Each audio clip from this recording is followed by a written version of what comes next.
So good morning, folks. For those of you who do not know, this is Preet Rana. Say hello to her. Hello. The purpose of this particular conversation is about understanding some of the champions within our community. Before I move forward, I would like to say a very happy Women's Day and round of applause. Need applause from the group. Every woman here, every lady here is special. There is no doubt about it. And like someone said that if God did not give you an operating manual, that is absolutely okay. He gave you a mother. What's amazing about Preet is what she has accomplished. Everyone here has something special, but I think Preet has done something extraordinary. And the reason why I say it is extraordinary is because of the area she picked up as a sport. And why is it so special? Generally, women would like to go in for a software option if they want to pick up a challenge. But Preet here picked up what I understand is a sport called deadlift. Powerlifting in the other word. You punch and show in the power ones. Deadlift is for men. So number one is that she picked up this powerlifting sport, which itself talks a lot about her personality, talks a lot about her mental makeup, and also talks about a person she is. So I'm going to start off with my first question, Preet. Welcome to the Movers and Shakers. Thank you, Ravik. So I'm going to read out the questions because I go through what is called the G effect, Gajni effect. So what made you to transition to powerlifting at the age of 40, which is very unique for any corporate lady, and to make this transition in being in corporate is not easy. So what made you to do that? What was the trigger point? Thank you so much. I'll focus on just now what you said. So Ravik, my journey started in my mid-30s after I gave birth to my twins. And since I'm into corporate and I always wanted to be a fit woman because I was managing twins and my high demanding corporate career. So I got into fitness, I started doing yoga, I went to Zumba classes, I went for running, I explored various avenues which drives a fitness. And then the love was not settling with any of them. So then I thought, okay, let me try with the weightlifting. For me initially the name was weightlifting. I did my research and it says that when women are touching 40, strength training is very important. So I just started that let me understand and explore this avenue as well. I started working out with my coach and he saw potential that I am good in my technique and forms. So I just got addicted to this particular thing for my fitness. And I give due credits to my coach. He started taking me out to different gyms for the small powerlifting meets. He said, today we will not work out in this gym, but we will work out in a different gym. I never knew there was a competition. And there I saw the sport was dominated by men. And if there are around 75 participants, I could see only 3 to 4 women in it. And the kind of weights which I was lifting, deadlift of course is a part of powerlifting, and I could actually lift the way the men were lifting, and the kind of weights, it was very easy for me. I didn't feel the competition because I'm a corporate woman and I think I'm always under the radar of a competition. Yeah. So I just went there and I lifted and it was applauded and it just gave me a kick. It's nice, alright. And then my coach started making blocks for me where I started working towards lifting more, because lifting more means gaining more muscles, and that's gonna help me. And then I just fell in love with this sport. I chucked out everything else from my life, and Then I got introduced to powerlifting arena. Then they started calling me for competitions. Initially, it was a little awkward for me. And again, I say it's men-dominated stuff. But slowly, that people getting off me that women above 40, because the women were coming. They were like mid-20s or mostly mid-20s or teenagers who got into this particular sport. And I think this appreciation motivates people. So I got appreciated and motivated, and I got into this sport. Awesome. Can we give a round of applause? What a lovely, inspiring story to begin with. So, Supreet, what we learned from what you just mentioned is that everyone has some idea of doing something. So you're saying take that leap of faith, take that step forward, number one. Yeah. Number two, what Preet says in our story is take professional help, take some coach, right? And number three is the importance of recognition and acknowledgement, which basically takes you forward. Right. Initially, yes, that gives you a push. So recognition and acknowledgement, this is a message for all the men here. Let's move on to the next category. The proof of the pudding is always in the eating. Well, you might prepare and practice, but when you win an event, I understand that you won the Pro League Nationals and an international event. And I'm sure that's a very significant achievement. Yeah, round of applause. Yeah. If this is how the women clap, I'm so very disappointed. I know they love me, they're just busy eating between us. This is a cover-up. Okay, so congratulations on winning that international event and the Pro National Thank you. event. Can you help us understand what are those three things you did as part of your preparation, which is physical as well as mental, to win the tournament? Three things. I think there is discipline.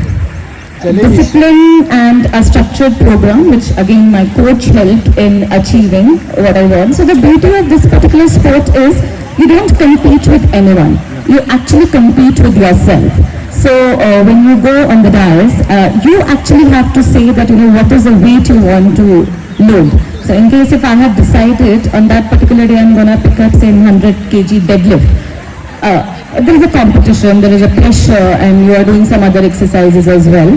And if I don't pick it up, I'm a failure. So I decide whether I want to break my records on that particular day. So it's discipline and only discipline, I would say. Fantastic, and how very true. So I think discipline is the differentiation between success and failure. And very important, I think what Preet said, and we can learn from her, is about competing with yourself. A lot of people compete with others, that's nothing bad with that. But when you start competing with yourself, I think you straight away raise the bar. And what a phenomenal thing. A round of applause. All women seated here are special, unique, capable, and some explore, some get busy with so many other things as part of their priority. So my next question is coming up for the entire women fraternity as an advice. So if there is one advice you'd like to give the women sitting here at large in terms of how do they need to manage to do a balance between their passion, interest, and their professional work. By the way, taking care of a home is also a great professional work, right? Yes. How do you do that? I would say prioritize yourself. That's the most important thing, because you are the one who's gonna be creating an impact in the family or in a professional career. Prioritize yourself means take care of your health. If you are healthy, you are happy. If you are happy, you're gonna create an impact in everywhere, anything what you do. Just prioritize yourself or anything and your health. Awesome! What a great message! Yeah. What this means is that from tomorrow onwards, at 5 o'clock, all the women will be out, so that the men can peacefully sleep. That's okay. This is the small talk we wanted to have, and such a great inspiration. I'm only hoping that you are able to kind of cascade this energy, this passion to the youngsters here and all the rest of the ladies. Thank you so much, Preet. Thank you so much. Pleasure to have you. Thank you so much.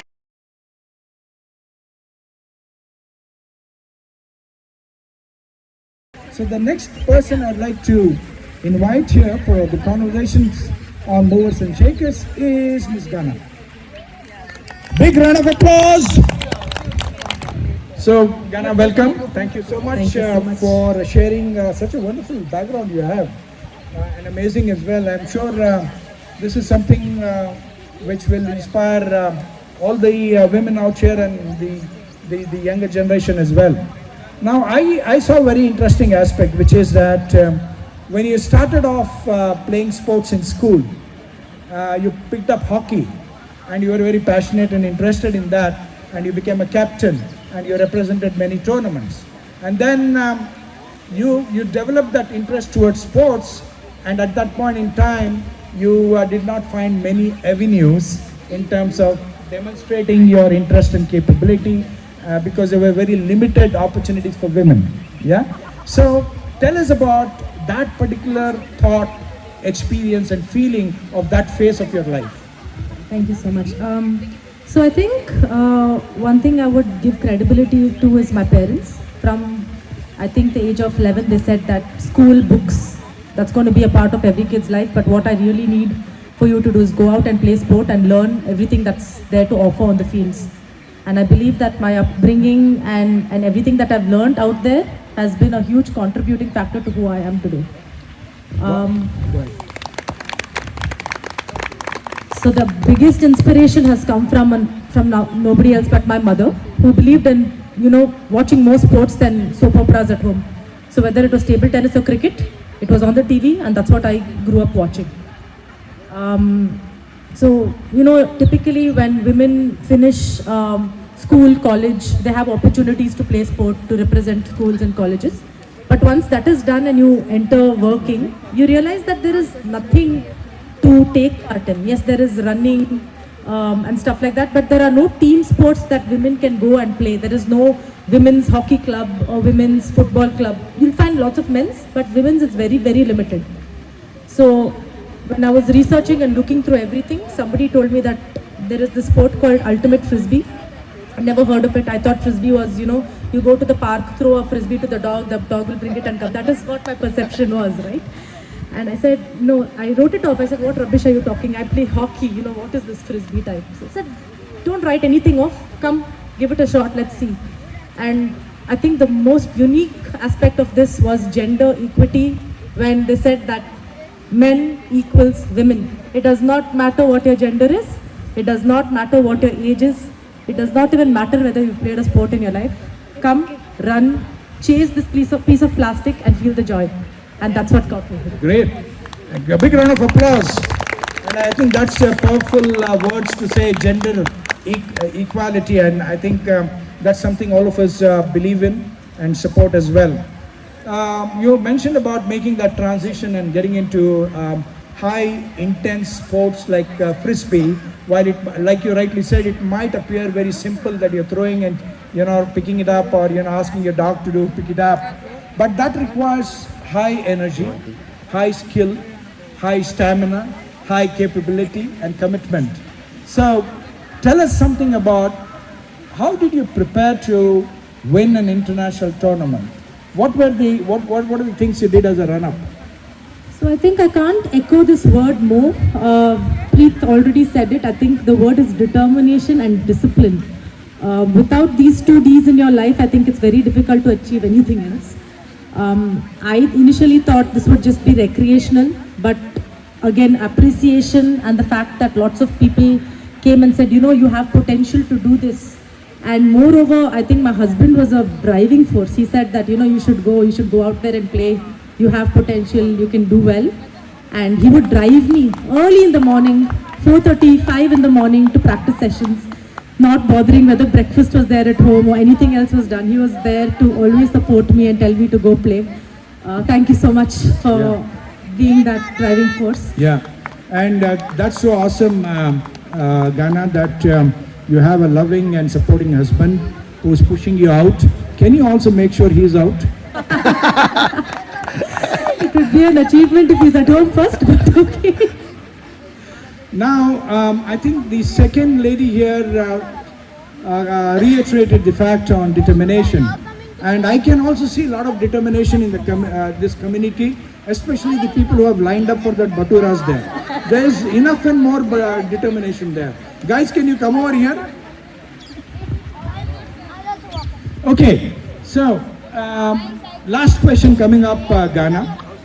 When you played your international sports event, obviously the exposure would have been quite different. You would have met people from different countries, different cultures, different backgrounds, different thinking. Was anything there which caught your attention and left a profound impact on yourself? Yeah, that's a very interesting question actually. The one thing about Ultimate Frisbee is the fact that it's a self-refereed sport, right? So there is no referee to come and tell you if this is a foul or not. So the communication usually happens between two players to determine whether it was a foul and where the Frisbee starts. Now, given that there are people from all over the world who play this sport, language is a huge barrier, which means sometimes somebody is from Spain or German and they might not know English and we might not know English, so we will be speaking in Hindi. So the communication becomes a little difficult. But what always prevails is the spirit of the game and integrity to do what is right, which drives us to have honest conversations, even if it means having to use sign language and having mutual respect for each other. So that's amazing. I think that is really, really credible. That I've Awesome. learned. And this is a very important aspect, right? The word integrity for all of us. I mean, I'm sure all of us do practice that in our day-to-day life. But sports is a great opportunity for us to demonstrate that and also learn from others. With this, I'd like to thank you, Ghana, Thank you so much. for being part of the community, doing some great work, and also contributing, and did a phenomenal job. Thank you so much. Thank you so much.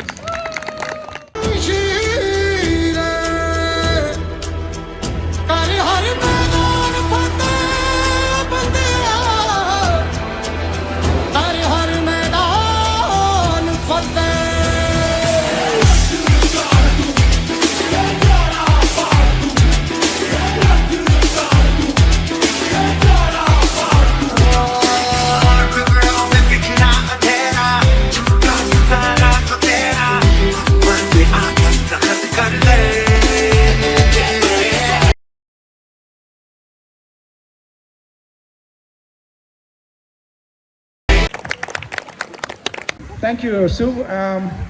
Did you enjoy the Batura, Chana Batura? Very much. I think everyone does. Yeah. And does it remind you of people in Augusta? That's how they look like, including me. So, welcome, Sue. And I believe that, I was amazed with what you have achieved, and it's so very phenomenal. And it's an honor to have a conversation with you. 2022, you won the BMF triathlon in Olympics. Oh. Olympic distance. Olympic distance. Not Olympic. Olympic distance. Yeah? Olympic distance is no less a feat.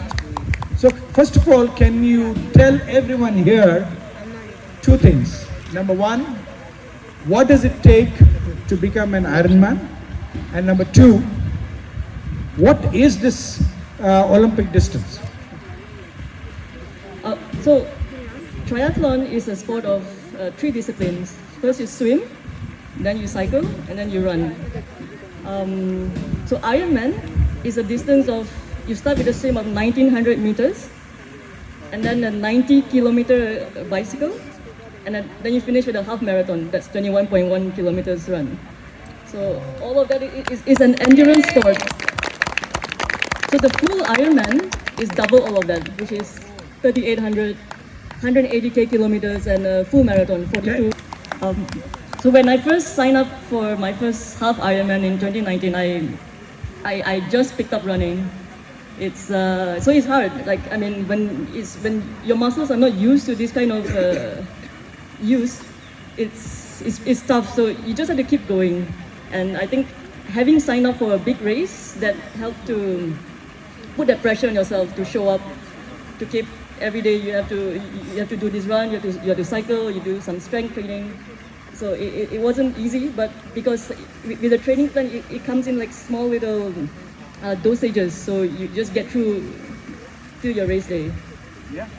Amazing. A big round of applause. By profession, you are a geophysicist. I used to be an offshore geophysicist. Offshore geophysicist, yeah. So, yeah, my question was, you were in a different line of professional work. What was the trigger for you to get into taking up Ironman? It's just something that's out of my comfort zone. And me and my husband, we just randomly thought, okay, why don't, because we're quite active people, and then we thought, okay, let's do something that's out of our, like a big dream, like a big goal. It's like a bucket list, and that's how we started. It wasn't quite related to my previous profession, but so being an offshore geophysicist, I used to be on a ship for 5 weeks at a time, just sailing, and so there's not a lot of space. You're sitting on a vessel, and then you see this massive space, but really there's not a lot of physical distance that you can move. So when you run, you can do circles. So I always enjoy going out and where there's a big space and go for a nice long run. So. Okay, amazing, fantastic. All right, so lot of us here who are listening to you always want to do something in sports. We have a passion, we have an interest, but we are unable to take that step forward and develop that into an organized activity or event. What were those 2 or 3 things you started to do post your goal orientation that I want to be an Ironman? So what were the things you did after that? I think first you have to start small. When you sign up for anything, it may seem too big. So just take small steps. Like for me, running is the best thing you can do as a gift to yourself to maintain your own health. It's easy, put on your shoes and just step outside. Just do 5 minutes 5 minutes first time. Run, walk, do a little bit of a jog, then walk when you feel like your legs can't take it. Then increase that 5 minutes. So first day you're doing 5 minutes, maybe rest next day you're doing 10, and then you increase to 30. And gradually you go up to 1 hour. But the most important thing is to take that first step. And even when you're feeling really tired, just if you're planning to do for 30 minutes, go for a 15 minute. Like as long as you make that first step, and then everything else will just come. Then it becomes a habit. You become more consistent, and then you're more interested. When you see results, that's when that's a great motivation to keep going. Amazing. One of the things, obviously you had a plan, and you're advising that all of us take baby steps, start small, but continue. Consistency is the key. Were there any moments in your journey of achieving Ironman status that you felt that I want to give up? It's human. And how did you deal with that? Absolutely, all the time. I mean, so I'm a pastry chef now, and I'm on my feet all the time. It's very physical. It's taxing on the body. And at the end of the day, you're like, okay, you have to do another 5K run. You absolutely do not want to do that. But again, like I said, just shut down all of that voice and just lace your shoes and just go out. Because once you stop, that momentum is halted. It's very hard to pick up, and then you just fall into like a spiral. And it's especially with Ironman, it's such a big event. It's a long endurance. You really have to commit. It's a tough sport, but yeah. If it's easy, everybody will be doing it. Yeah. That's it. Amazing. Round of applause. The last question I have for you is, by qualification, you are a geophysicist. What made you to transition into pastry making? I mean, I always love to do stuff with my hands, like creating flour, butter, all that into something delicious. And I used to be transfixed whenever there's a cooking show at home. I just watch, but I was never a great cook, or I could never bake cakes. I know nothing about all that. So I quit my job because the industry dipped in 2015 or so. And I went to pastry school for a year, and I loved it. Big time I loved it. There's room for creativity. There's room for. It's also scientific because baking is a science, and yeah, and you meet so many great people from all of that. And also, I think, do you think it's a source of great comfort and peace when you're creating something in the kitchen and trying to, make a beautiful presentation out of that? After this event, now that people know you much more better, if they have to place an order, what would be your signature dish? I would say Japanese cheesecake and brownies. Can we all place an order?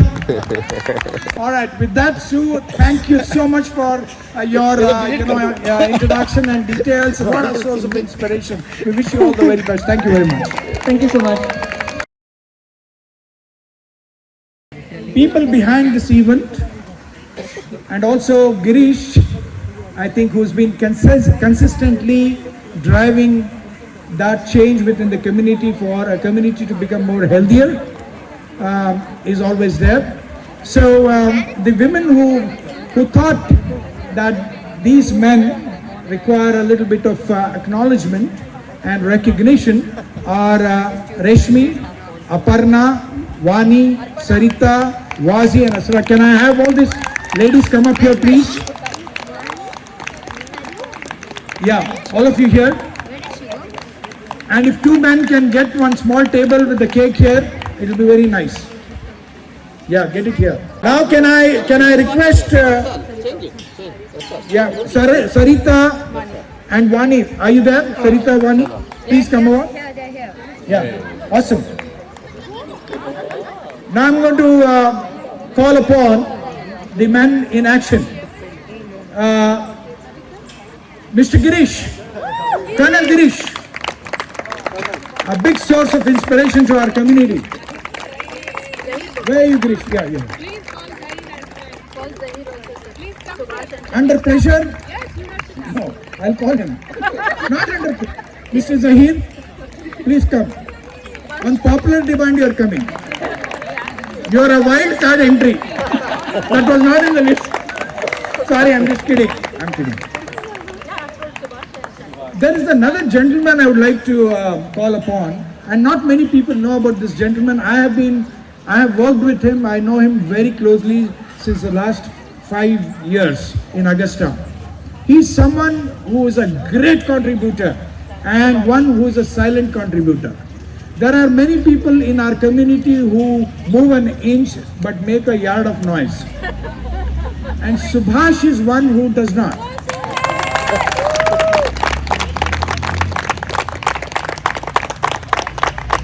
Let me just, And then there is another gentleman, high energy, extremely polite, great skills at coordination and support, and he is none other than Mr. Shanti.